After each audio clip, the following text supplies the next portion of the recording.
제가 지금 의생활에 대해서 이야기를 하는데 부처님과 부처님 제자들은 이 의생활에 있어서 반드시 아까 뭐라고 그랬어요? 깨끗하게 입는다. 빨아서 깨끗하게 입고 그리고 적게 소유하고 만족한다. 이거는 뭐냐면 부처님께서 어느 안거를 나시는데 기근이 심해서 다른 곳으로 옮겨가게 돼요. 옮겨가게 되는데 제자들한테 짐을 싸라. 옮겨가자. 데리고 가는데 갑자기 스님들이 수레에다가 짐을 싸는데 천이 막 옷이 잔뜩 있는 거예요. 그 부처님이 충격을 받습니다. 거기서. 아니 나의 제자들이 저렇게 옷에 집착을 하는구나.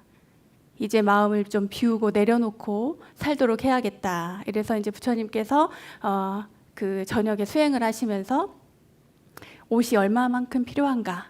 네, 이제 더울 때는 우회를 벗고 또 추울 때는 우에 겹쳐 입고 이렇게 다 해보니까 비구에게는 3벌만 있으면 되겠다 옷이. 그래서 뒤에 이제 바로 하나와 함께 3의 1발이라고 하는 그런 원칙이 생기게 됩니다. 그리고 비구니 스님들은 나중에 조금 더 옷이 더 많이 필요해요. 속에도 더 입어야 되고 이런 옷들이 필요한데 그래서 5의 1발이 생겨났다고 해요. 자, 이렇게 해서 의생활의 원칙, 의생활을 스님들께서 부처님과 제자들이 어떻게 했는가 그거에 대해서 알아봤습니다.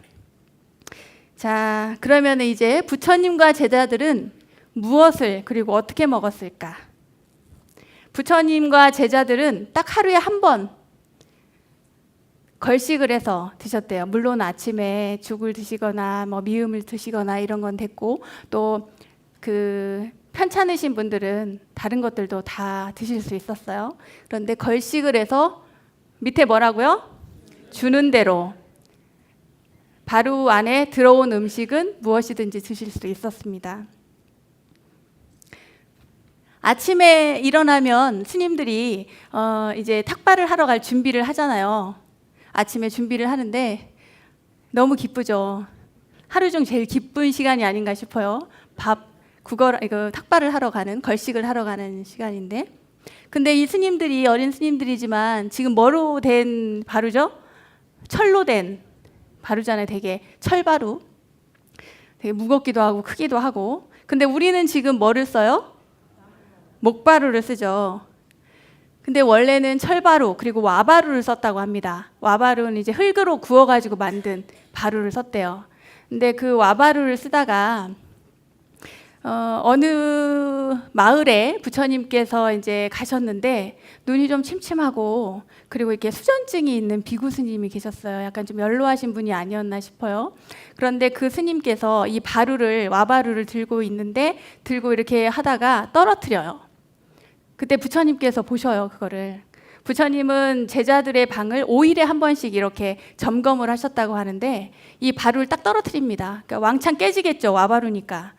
그래서 부처님께서 바꿔요. 와바루도 좋지만 철바루도 허용을 하겠다. 그러니까 손이 떨리거나 앞이 잘 안 보이거나 이런 스님들을 위해서 철바루를 쓰라고 한 거죠. 부처님 당시에는 목바루가 금지돼 있어요. 비싸서 못 썼어요. 왜냐? 그 사람이 죽으면은 그 화장을 하잖아요.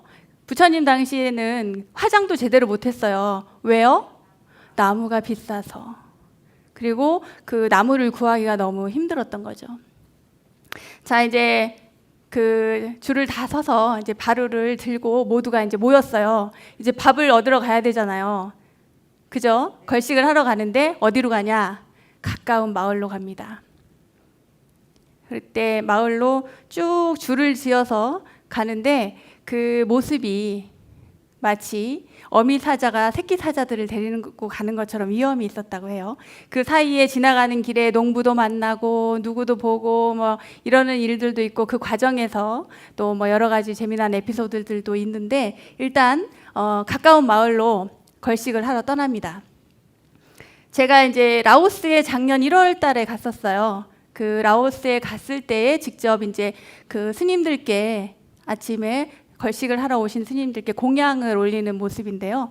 이렇게 연세가 좀 지긋하신 법납이 많으신 스님께서 앞에 이렇게 딱 서가지고 가요. 그러면 이제 점차 법납 순서대로 이렇게 쭉 따라오는데 여기서 재밌는 게 뭐냐면 요 끝에 보면은 요만한 아이들이요 막 따라다녀요. 스님들을. 저도 이상해서 가이드한테 물어봤어요. 요 옆에 있는 친구가 요 친구가 가이드인데 요 가이드한테 물어보니까 저렇게 스님들이 이제 공양을 많이 받아가잖아요. 그 밥을 많이 주니까 그 공양을 다 받아서 남으면 스님 드실 것만 드시고 챙겨드리고 나머지는 아이들에게 주는 거예요. 그러면 그 아이들이 그걸 가지고 가서 자기 가난한 아이들이니까 가족들과 먹는 거죠.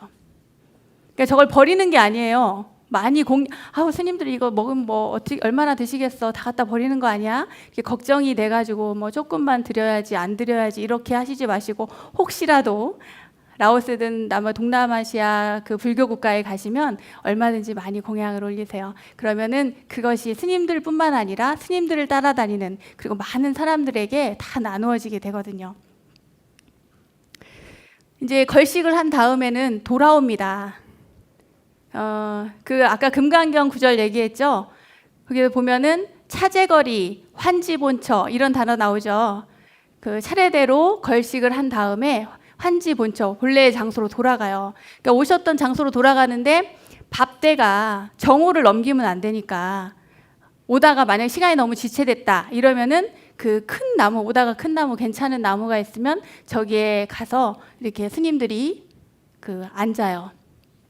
여기 있는 요 스님들이 쭉 일렬로 가는 모습을 제가 이렇게 정리를 해놨는데 스님들께서 차례대로 가서 둘러 앉아서 공양을 하시게 되죠. 공양 자리에 딱 앉았을 때 여러분들 공양 개송 하시죠? 네, 부처님께서 이런 말씀을 하셨다고 해서 제가 이제 인상적이니까 여러분들께 설명을 하려고 가지고 왔습니다. 음식을 얻을 때는 항상 면도날의 비유를 생각하라. 면도날의 비유란 면도날에 묻은 꿀을 핥을 때 혀를 베지 않도록 조심하는 것처럼 시주의 은혜를 잊지 말아야 한다는 뜻이다. 이런 말씀을 하셨어요. 제가 출가했을 때만 해도 그 어른 스님께 제일 많이 들은 얘기가 일미칠근이라는 얘기를 많이 들었어요. 그 의미를 혹시 아세요? 쌀 한 톨에 농부의 땀이 몇 근이라고요? 7근이라는 거예요. 그러니까 얼마나 지중한 쌀이냐는 거죠. 그래서 어른 스님들이 정말 저희 노스님이 그렇게 하는 걸 제가 봤어요. 시궁창에 또 하수구에 떨어지는 그런 밥알들 그거 다 주워가지고 씻어가지고 드시고 설거지할 때 그러셨거든요. 그렇게 그 시주의 은혜를 잊지 말라는 그런 당부의 말씀을 늘 하셨어요. 식생활 원칙은 스님들과 제자들 그리고 부처님과 제자들은 반드시 걸식을 해야 된다라고 하는 원칙이 있습니다. 왜냐? 일을 하지 않으니까요. 일을 하지 않고 그리고 수행만을 하니까 반드시 보시에 의해서 생활을 하는 겁니다. 그리고 여기 재밌는 게 뭐냐면 적게 먹는다는 거예요. 우리 절에서 음식 남으면은 그 조금 남은 거 다 먹죠. 그 끝까지 다 먹어야지 되고 근데 그게 나쁜 것만은 아닌데 제가 찾다 보니까 조금 먹으라는 얘기가 있어요. 적게 먹어라, 늘 깨어 있어라 뭐 이런 이야기는 많지만 끝까지 다 먹어라 뭐 이런 얘기는 없어요. 그렇다고 해서 일부러 막 남겨가지고 버리도록 만들면 안 됩니다. 아시겠죠?